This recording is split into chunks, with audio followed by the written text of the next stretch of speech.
Bueno, vamos con lo de hoy. Sistemas autónomos e híbridos, diseño, selección y montaje de los sistemas de acumulación, es decir, las baterías. Ayer hablábamos de paneles, hoy día vamos a hablar de baterías y regulador de carga. Por eso tengo algunos juguetitos por aquí encima para mostrar. Objetivos de esta clase va a ser aprender a dimensionar y elegir correctamente las baterías, su conexión e instalación, conocer, definir y escoger el regulador de carga adecuado para un sistema fotovoltaico y saber cómo instalarlo correctamente. Vamos a lo nuestro. Instalación y diseño de baterías. ¿Qué son las baterías? En estricto rigor, científicamente hablando, una batería es un motor. Me va a decir, ¿está loco, profesor? No, no estoy loco. La definición de motor es un procedimiento, mecanismo o dispositivo que es capaz de transformar un tipo de energía en otro. Y eso es exactamente una batería. Un acumulador de energía química a través de energía eléctrica. Entonces, nuestra batería recibe energía eléctrica y la almacena como energía química. Y en cualquier momento puede transformar esta energía química almacenada en electricidad de nuevo. Es bidireccional. Entonces cumple con todas las condiciones para ser un motor. Motor eléctrico, con combustible químico. Entonces, cumple la función de almacenar energía eléctrica en forma de energía química. Y esta energía almacenada puede ser rescatada a través del proceso de descarga. Ahora, ¿cómo yo averiguo cuánto es la energía almacenada en una batería? No existe ningún mecanismo. La única forma es sacando la energía y en el fondo, que se acabe, midiéndola. Y la alternativa que podría ser un poquito menos violenta es a través del análisis del líquido que está dentro de la batería. ¿Cómo así eso? La concentración que hay en el líquido del mecanismo, digamos, de almacenamiento. Entonces, en las baterías de auto, por ejemplo, las antiguas, habían vasos, unas tapitas sí me acuerdo, que uno abría, introducía un instrumento, sacaba un poco del líquido y medía la densidad de ese líquido. Y con eso sabía cuánto era la carga eléctrica que tenía. Una muestra de sangre. Una muestra de sangre. Pero lamentablemente en estas baterías modernas, estas de litio en particular, no tenemos tapa. No, pues. Entonces no podemos acceder al contenido. Las otras baterías estas, tampoco. Entonces, la única forma es a través del análisis electrónico de la batería en algún proceso, ya sea de carga o de descarga. Mientras está funcionando, tú la puedes medir. Exactamente. Ya. No saco nada con medir voltaje en una batería. No me dice nada. Me dice que está funcionando o que no, punto. Pero no me dice cuánto es la carga que tiene. Entonces, la única forma de medir la carga es descargándola o cargándola. Ese es un detalle bien importante. No todas las baterías, por supuesto, son iguales. No todas las baterías se cargan igual. No todas las baterías se descargan igual. Existen un tipo de baterías que son las baterías de ciclo profundo. Estas que están permanentemente meditando, haciendo OM. Están diseñadas para soportar un alto número de descargas profundas. ¿Qué es una descarga profunda? Cuando la dejo prácticamente vacía. Más del 80% de la carga inicial que tenía. Y pueden ser recargadas sin que se afecte el desempeño. Y aquí aparece el tema, el concepto de las baterías con memoria, que eran las primeras baterías que aparecieron, que a medida que se desgastaban la carga, uno las podía cargar, pero hasta un cierto valor. Entonces, como que una parte de la capacidad se perdía, se olvidaba, le daba Alzheimer a la batería. Y después empezábamos a trabajar con cada vez menos, cada vez menos, y al final la batería, no recibía ningún tipo de carga. Bueno, afortunadamente ese problema se ha ido mejorando y las baterías modernas no tienen el efecto memoria, casi todas. Tienen una vida útil, estas baterías de ciclo profundo, bastante más elevado, más largo, si se recargan con un sistema fotovoltaico, porque el sistema fotovoltaico ocupa un dispositivo que es el regulador de carga, que da las condiciones ideales para poder hacer un proceso de carga ideal también. Entonces, ¿cómo elegimos una batería?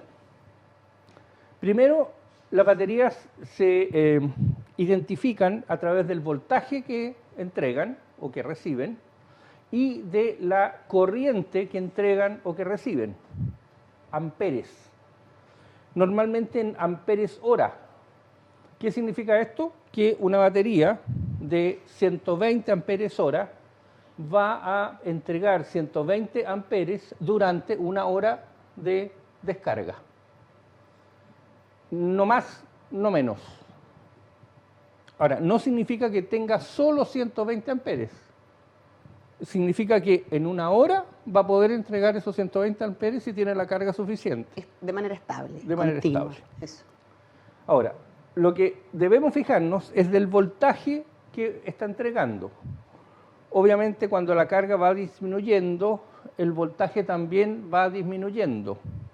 Y me imagino que todos ustedes usan un celular y han visto que arriba del celular hay una batería con un numerito que es un porcentaje.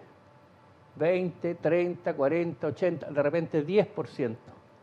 Ese indicador es un indicador del voltaje que está entregando la batería de nuestro celular. Entonces, en la medida en que va disminuyendo el voltaje, quiere decir que nuestra batería tiene menos capacidad de entrega de energía. Es un poquito un truco, una trampa, pero es así.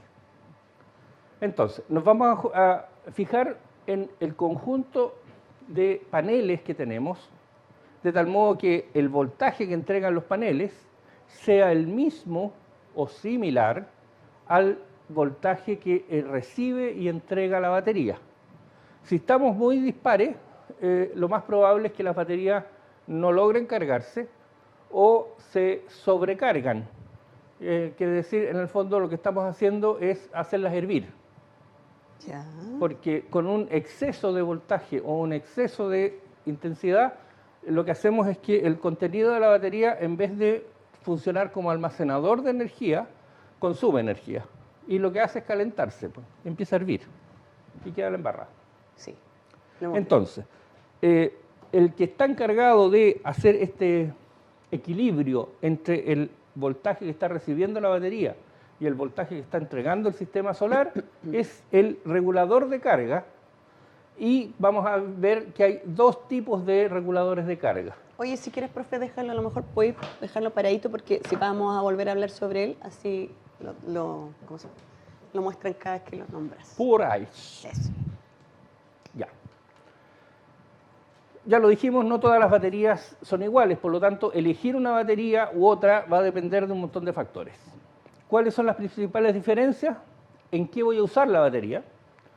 Las funciones que tiene, las capacidades que tiene, el costo y los materiales con que están fabricadas. Dependiendo del material, de lo que tiene adentro, va a ser su funcionalidad, su capacidad, sus características. Entonces debemos poner especial atención en el voltaje y la capacidad de entrega de energía en amperes hora. Esos dos datos son los más relevantes en cuanto a baterías. Entonces, tenemos, por ejemplo, la batería esta compacta de litio, que es livianita, no pesa nada. Es de 12 voltios, está bien clarito ahí, en azul, y dice 12000 mAh, o sea, 120.000 miliamperes. No hay que asustarse mucho, porque eso significa que son 120 amperes hora. ¿Pero y por qué lo miden miliamperes? Porque normalmente esto funciona en equipos pequeños y que funcionan con milivoltios, miliamperes, mili todo. Para seguir con la... Tenemos estas otras baterías, las famosas baterías tipo pila de los equipos recargables. Estas son también de litio, pero son de 3.7 voltios cada una, y cada una tiene una capacidad de 8,8 amperes, cada una de estas. Ahora, se usa mucho en este momento generar con una serie de estas baterías tipo cilíndrica, cajas como esta, y hacer una batería más grande. Entonces, si tienen 3,7 voltios, junto 4 y hago un poquito más de 12. Entonces, es probable que esta batería que tengo acá abajo tenga... Si la abrimos, capaz que veamos... Claro, podremos encontrar... Una chacala de pilas. Una chacala de pilas, efectivamente. Bueno, eso es lo importante, digamos, saber el voltaje y la capacidad de entrega de corriente. Hay que tener, obviamente, muchas precauciones. Esto dijimos que es un motor químico. Por lo tanto, hay una reacción química en su interior, permanentemente.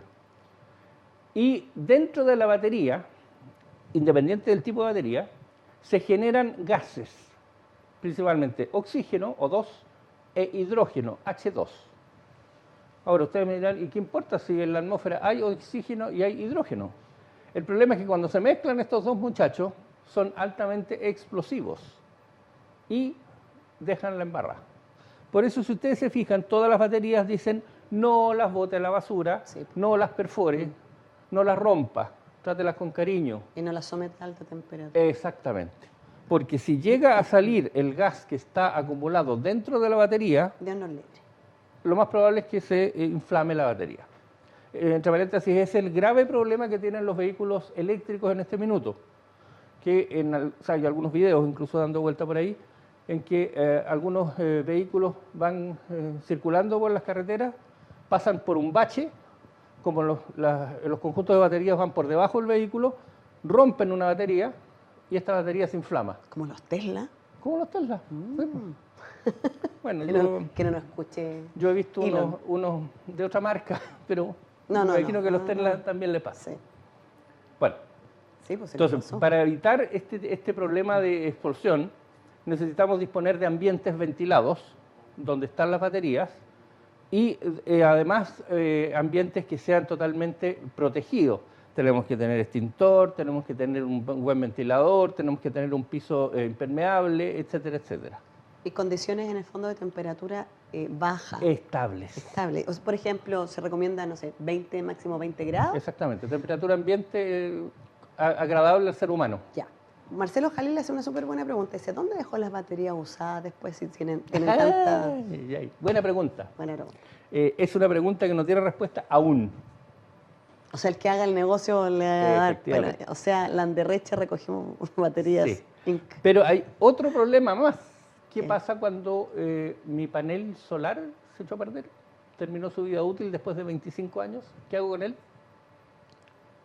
Tampoco hay respuesta. Oh, mira. En este minuto esa es una zona negra. Está buenísimo. No sabemos qué va a pasar con los equipos que están obsoleciendo, es decir, terminando su vida útil. Paneles solares, inversores, reguladores de carga, baterías, etcétera, etcétera. No hay mercado para reciclarlos todavía. Bueno. Pero va a haber, ya sabes. Debería haber. Landerreche Inc. Espero. Ojalá que no, porque es medio peligroso en el tema. Bueno, carga de una batería. Este es el proceso más importante que puede recibir una batería. ¿Cómo se carga? ¿Cómo le introduzco energía química a través de energía eléctrica? Cada tipo de batería tiene un proceso distinto. Básicamente hay tres formas de cargar una batería. Por un voltaje estable y mantenido, por una corriente estable y mantenida, o por un voltaje y una corriente estables mantenidas. Obviamente que esta corriente y la intensidad y el voltaje mantenidos tienen que ser levemente superiores al voltaje intrínseco de la batería, porque si no, no hay proceso de carga. Tengo que hacer el gallito y vencer la fuerza que está dentro de la batería para poder acumular energía dentro de ella. Entonces, las baterías de ácido plomo, que son las típicas baterías que tenemos en los autos, de 12 voltios, se cargan con voltajes entre 13,7 y 14,5. Estas baterías de litio se cargan con voltajes de 12,6.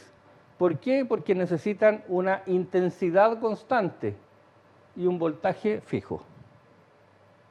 intensidad constante. Claro. Ahora, ¿quién sabe esto? El caballero de acá al lado, el regulador Ya. de carga.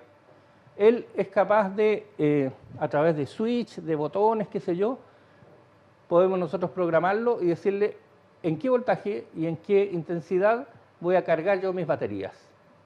O algunos más inteligentes le preguntan a la batería.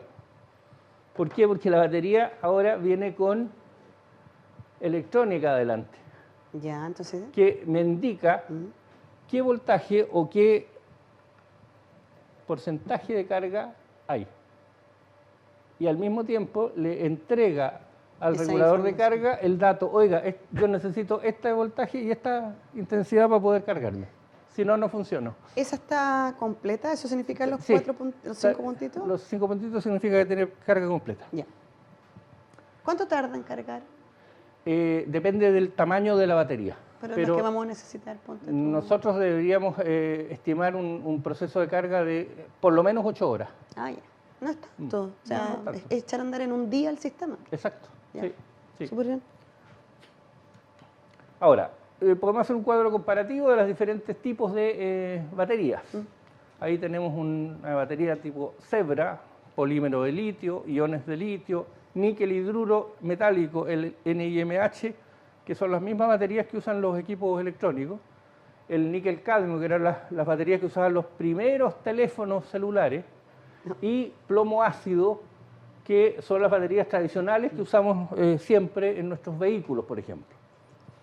Y tenemos la primera columna, watt hora por kilo de batería. Y ustedes ven que los números más grandes están en las baterías de polímero de litio. ¿Qué quiere decir? Que esas baterías son más livianas para niveles de entrega de potencia equivalente con otras baterías. Y la más pobre es la de plomo ácido. Para poder tener el mismo nivel de entrega de potencia necesita una tremenda batería. Yo les comentaba justamente a los camarógrafos antes de empezar el curso que esta batería de 12 voltios, 120 amperes hora, es la misma batería que usa mi auto, mi Jeep. Pero la batería que usa mi Jeep, que es de plomo ácido, es un aparato de este volado, Motreto. grandote, que pesa como 22, 25 kilos. Y esto debe pesar 50 gramos, no creo que más. Y tiene la misma capacidad. Bueno, Para allá vamos, se supone, ¿no? para allá vamos, creo yo. La otra columna, energía versus volumen, es decir, hablando un poquito de energía o potencia versus tamaño de la batería. Potencia, peso. Número de ciclos, eso es importante conocerlo. Un ciclo es un procedimiento completo de carga y descarga, eso es un ciclo. Entonces, las baterías de plomo ácido resisten aproximadamente 500 descargas o 500 cargas, pero las baterías de litio ya van al doble e incluso 5 veces ese valor en las más modernas. Las de NiMH y las de níquel cadmio aguantaban bastante más cargas y descargas. Eso uno se acuerda, digamos, con los teléfonos y los equipos antiguos que uno llegaba a la casa, cargaba el dispositivo. Y la última columna es la eficiencia energética. Las más eficientes son en este minuto las de sodio, níquel, cloro, las Zebra, pero también son las más caras. Entonces nos vamos a ir por normalmente las que tienen litio, polímero de litio o iones de litio. Cuando tengo esto, normalmente no uso una batería, sino que un banco de baterías. Para eso voy a conectar las baterías de diferentes formas.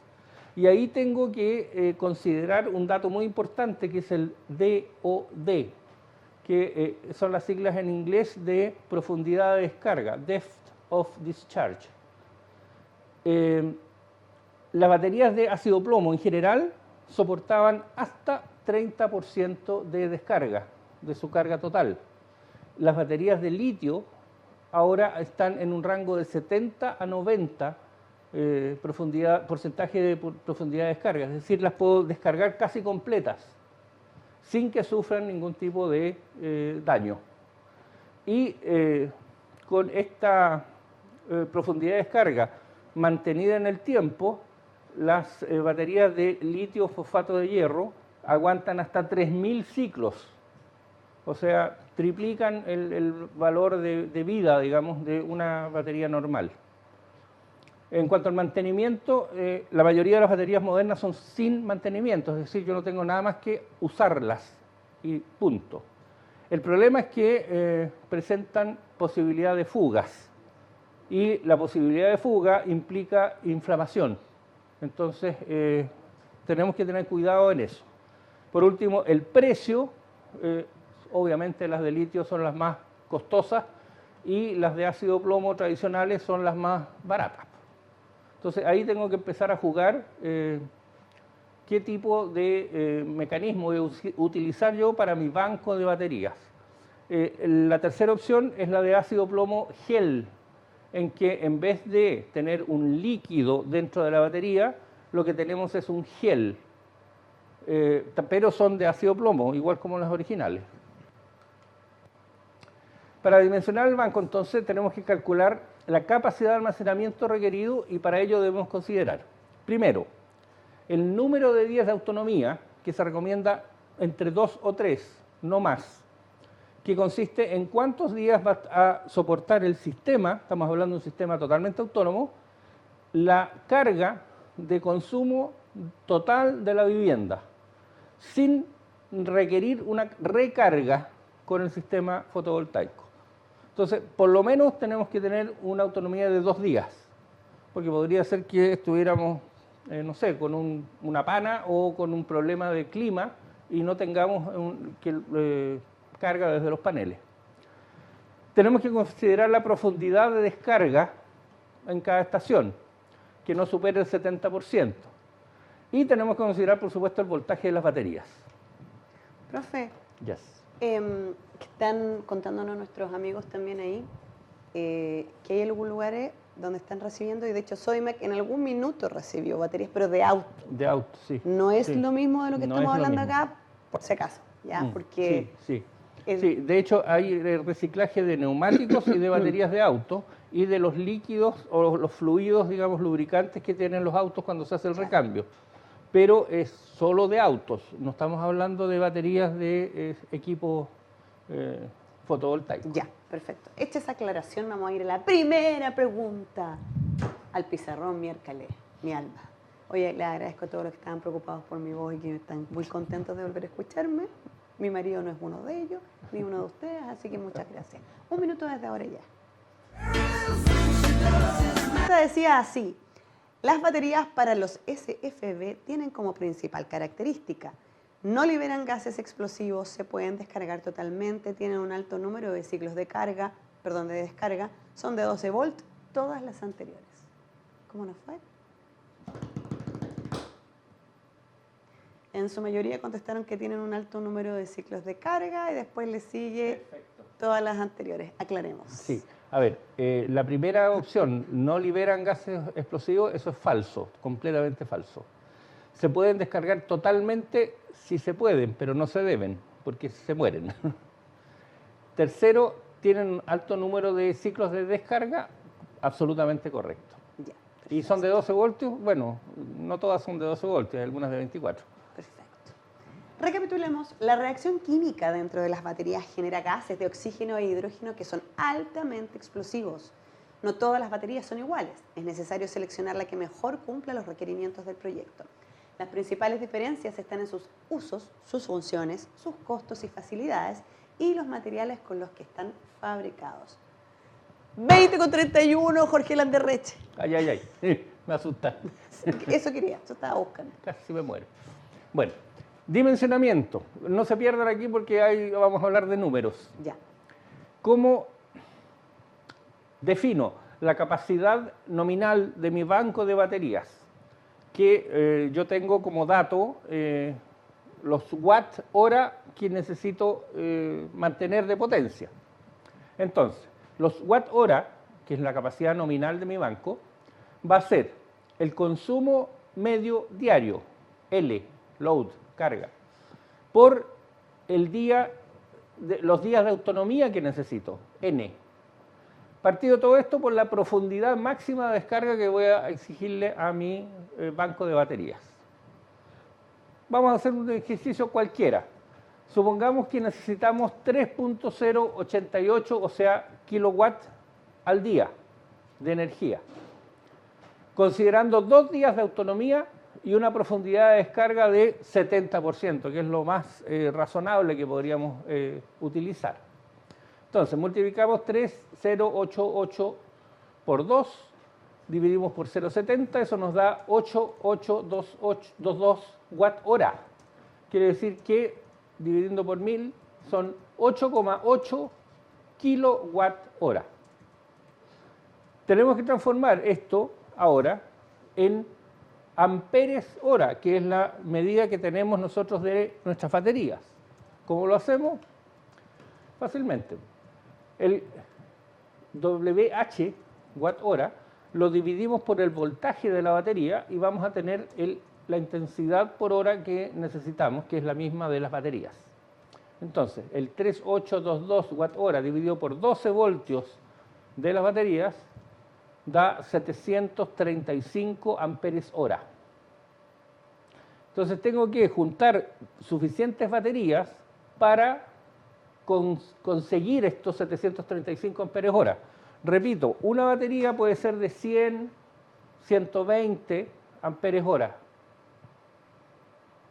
Esta es de 120. O sea, ¿cuánto necesito? Si divido 732 por 120, son como 6 baterías, o 7. Entonces, podría ocupar, por ejemplo, 3 baterías de 250 amperes hora.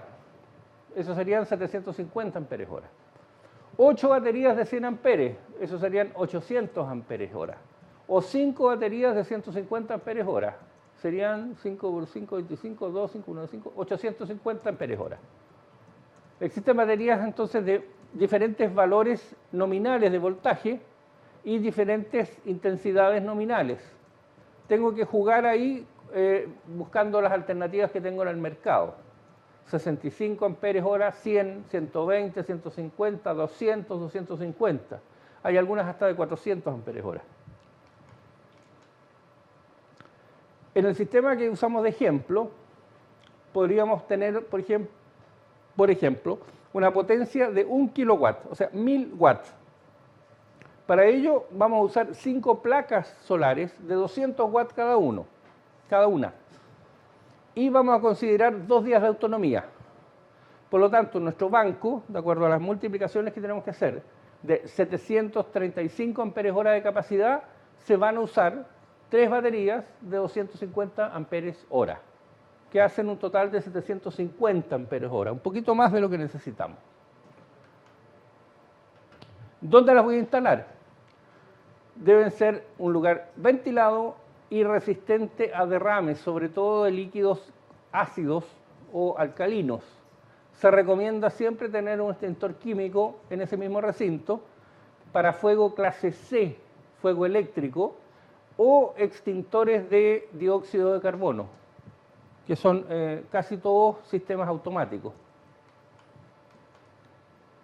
Los cables que utilizan las baterías son de alto amperaje, estamos hablando de cada una 120 amperes, por lo tanto deben ser gruesos, tanto los que llegan a las baterías desde el regulador o desde los paneles, como los que se mezclan y se conectan entre sí las baterías, y después sale esto hacia el inversor. Existen cables denominados 1-0, doble 0 y triple 0, que están diseñados justamente para baterías y para máquinas de soldar. Son más o menos del grosor del dedo meñique, o incluso un poco más. Bueno, la instalación del cableado, por supuesto que debe hacerse de acuerdo a las normas. Y las normas están en 2 partes.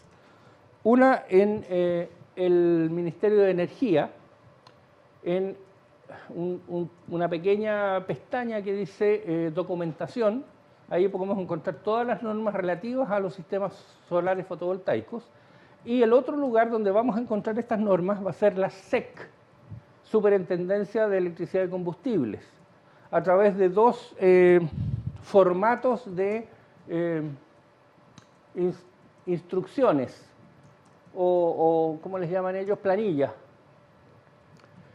Los RGR y los RIC. Uno son las normas formales y el RIC son las sugerencias o indicaciones de seguridad para la instalación de los dispositivos.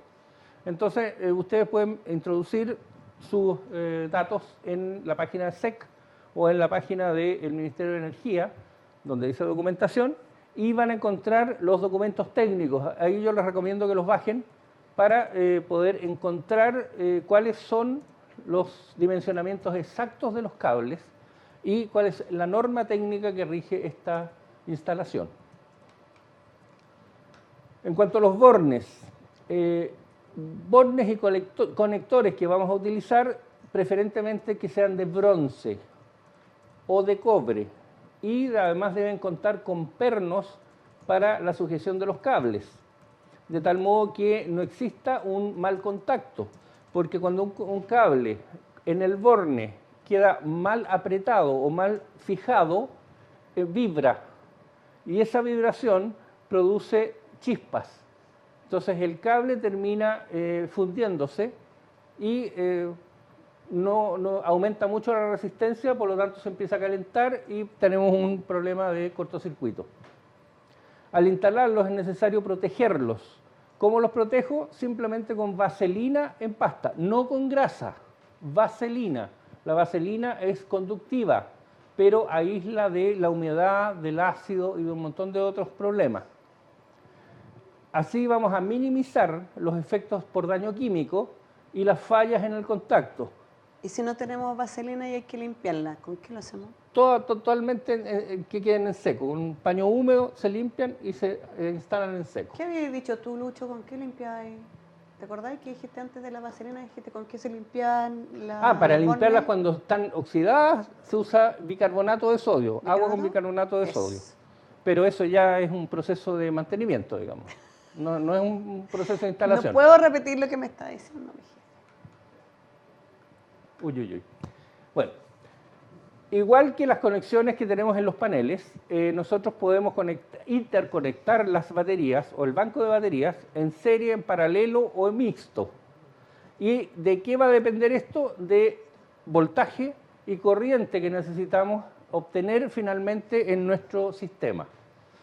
En general, en paralelo, yo voy a aumentar la intensidad y el voltaje lo voy a mantener.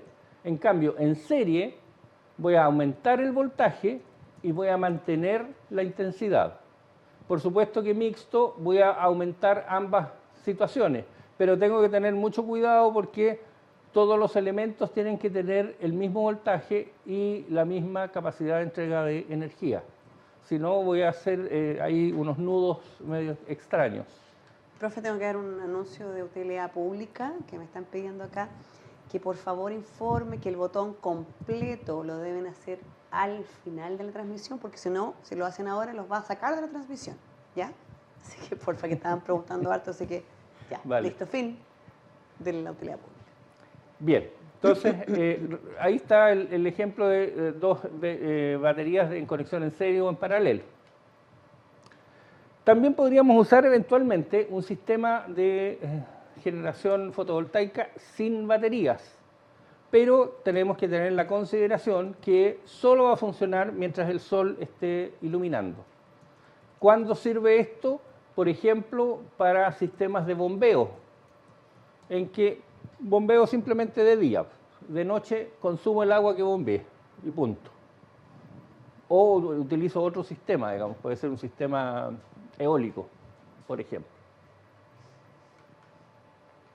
¿Qué pasa si nos equivocamos en las baterías y escogemos un conjunto de baterías con el voltaje incorrecto, que no es ni siquiera similar al que entrega el sistema de paneles y el regulador? El sistema simplemente no va a funcionar como cargador, por lo tanto, una vez que se agote la carga de las baterías, ahí va a morir. Si la capacidad de acumulación de la batería es muy pequeña, entonces no va a poder entregar la suficiente energía para todos los aparatos que hay en el consumo. Entonces no va a ser capaz de cargarse y además entregar la energía, por lo tanto también el sistema no va a cumplir con los datos originales o iniciales de diseño. Estamos. ¿Quieres tomar agüita? No. Ay, está ahí Respirar chorizo. nomás. Ya. Sí, la verdad es que como nos quedan casi 15 minutos de clase, todavía nos queda un módulo, ¿ya? Pero descansen, por respirar un poco. Para que el profe respire, pero ustedes no. La segunda pregunta del pizarrón va inmediatamente en un minuto para contestar correctamente. Decía así, ¿de qué factores depende el dimensionamiento de las baterías, de la demanda de consumo y días de autonomía, del voltaje entregado, de la corriente entregada, de su máxima profundidad de descarga, del precio y la duración? A ver. De la demanda de consumo y días de autonomía, 90%. Bravo. Bravo. Me siento escuchado. Pero por supuesto, o sea que lo que pasa es que nos falta tiempo para anotar todo lo que dice usted, profe. Recapitulemos. Los bancos de baterías permiten al sistema elevar el voltaje y mantener una potencia disponible. El dimensionamiento de las baterías depende de nuestra demanda de consumo y de los días de autonomía. Las baterías se deben interconectar correctamente en función del voltaje deseado y la intensidad requerida. Ya, sigamos. Bien. Vamos a Último hablar bloque. entonces, el último bloque, de los reguladores de carga, que son Ya. los elementos, los tontos útiles en realidad, que nos van a mantener estas baterías full carga. Se ubica entre el conjunto de paneles y las baterías y se conecta en serie con ambos sistemas. Ahí tenemos un ejemplo bastante didáctico. La entrada es desde los paneles y la salida es en dirección a las baterías. Ahora, estos reguladores de carga, como bien lo dice su nombre, varían los voltajes. Entonces, algunos de ellos tienen algunas particularidades muy especiales, y es que incorporan unas salidas adicionales en su estructura que permiten conectar dispositivos que funcionan con corriente continua. Por ejemplo, cargadores de celulares, puertos USB, etcétera, etcétera, etcétera, o lámparas LED, pero de corriente continua, de bajo consumo. Entonces, de este mismo dispositivo, que es el cargador o regulador de carga, podríamos sacar algunos consumos directamente y vamos a estar consumiendo la energía de los paneles. Entonces, además vamos a estar cargando las baterías al mismo tiempo. Entonces, tener un sistema de paneles solares con un cargador, un regulador de carga de este tipo, y nosotros necesitamos recargar nuestro celular, por ejemplo, nos enchufamos directo al regulador de carga. Y no tenemos que hacer el proceso completo de que se carguen las baterías pasan al inversor, el inversor genera los 220 voltios, nosotros vamos al enchufe, enchufamos nuestro transformador que vuelve a transformar la energía. No. Directo ahí, del regulador de carga. Entonces, la principal función es controlar la tensión entre el conjunto de paneles solares y las baterías, y así logramos la carga de las últimas. Esto es programable, ojo. En algunos casos, los reguladores de carga son fijos, son para un tipo de baterías específico. Y en otros, como el de la imagen, y como este que tenemos aquí, uno puede programar cuál es el voltaje y cuál es la intensidad de carga que está recibiendo el conjunto de baterías. En otros esto es automático y se detecta en forma automática. Trabaja atenuando las bajas y los excesos. Y así logra un proceso de recarga estable y efectivo. Repito, las baterías se cargan, la mayoría, con voltaje estable, continuo, y una intensidad también estable y continua. Se venden de acuerdo a la capacidad máxima de corriente que soportan, los amperes. El valor nominal, el voltaje nominal del conjunto de las baterías que son capaces de cargar, y algunos de ellos están diseñados para autodetectar este voltaje. Los más comunes son baterías de 12-24 voltios y con intensidades de 60 a 100 amperes. Este en particular tiene los dos voltajes, por lo tanto discrimina solo, y una corriente de hasta 60 amperes. Es muy ambicioso pensar que puedo tener electricidad totalmente libre en mi casa con... ¿Sí? ¿O tengo que tener una granja de paneles? Lo que pasa es que no necesito hacer un mega sistema de paneles solares fotovoltaicos, y esa es una de las recomendaciones más importantes que quiero que quede muy clara. Lo mejor es, para reinar hay que dividir.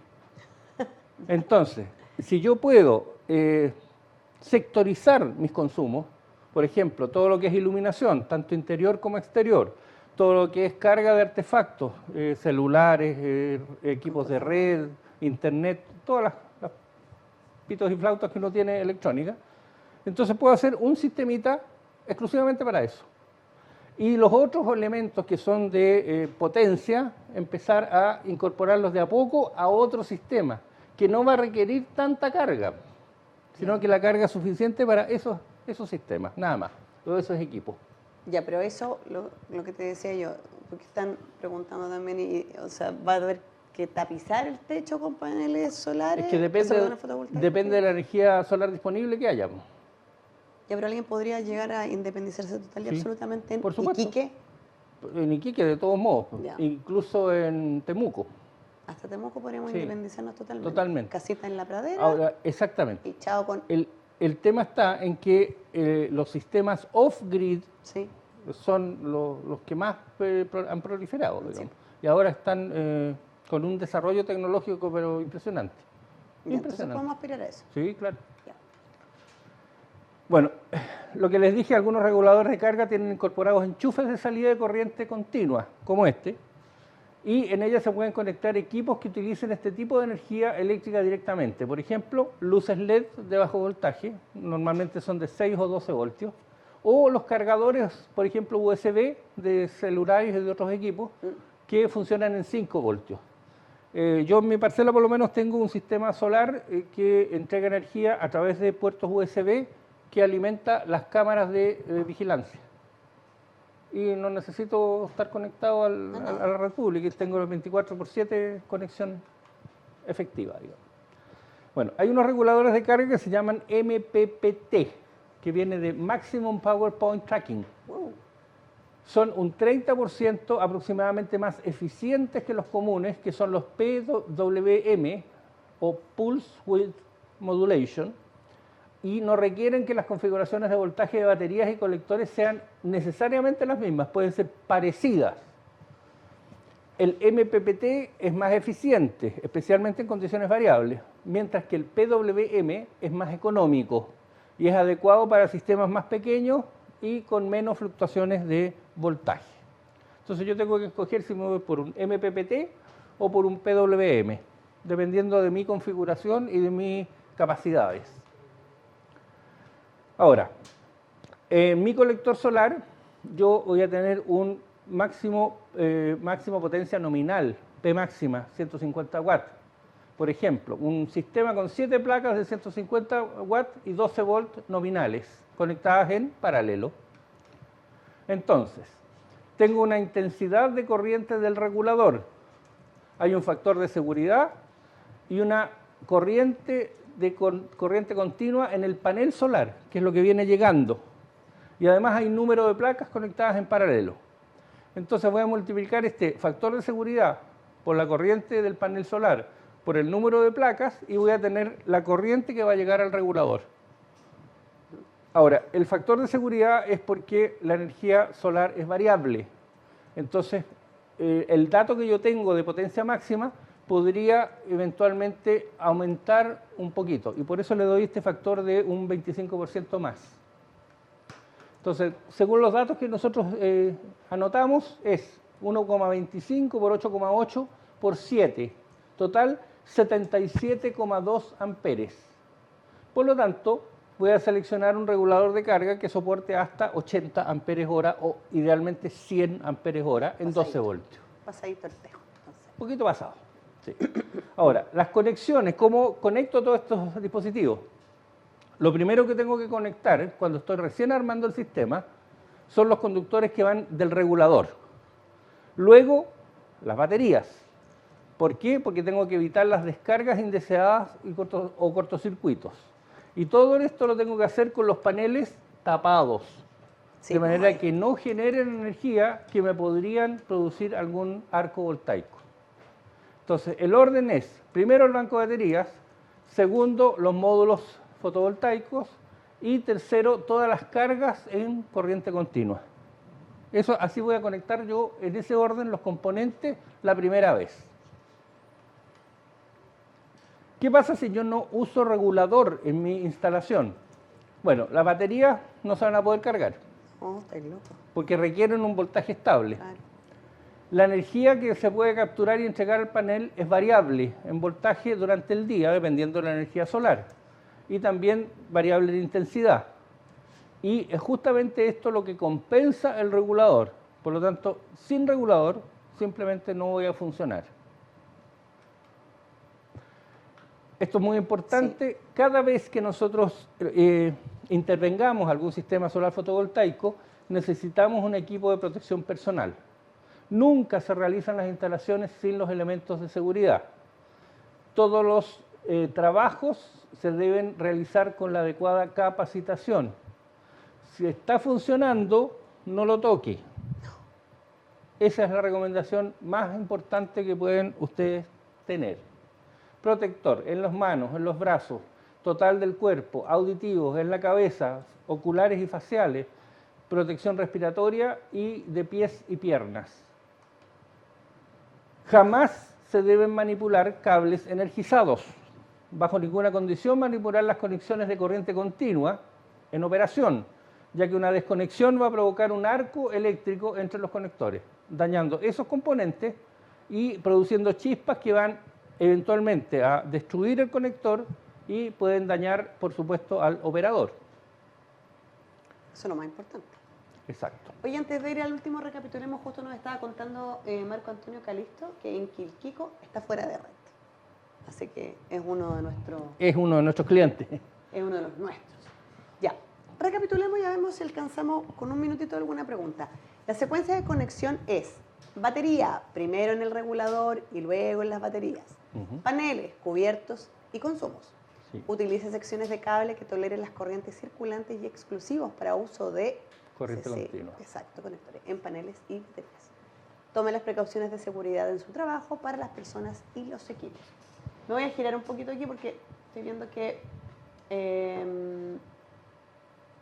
no se pasó Ricardo Ayala, estaba mandando precisamente eso de lo regulador que tú habías dicho. Sí.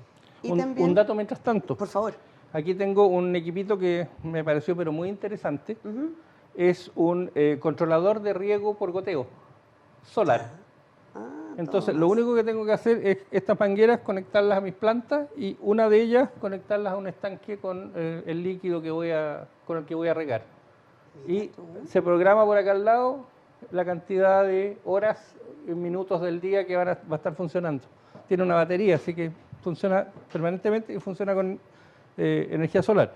Y lo otro es, bueno, esto, un chiche, una luz que yo uso en mis procesos de camping, que también es absolutamente solar.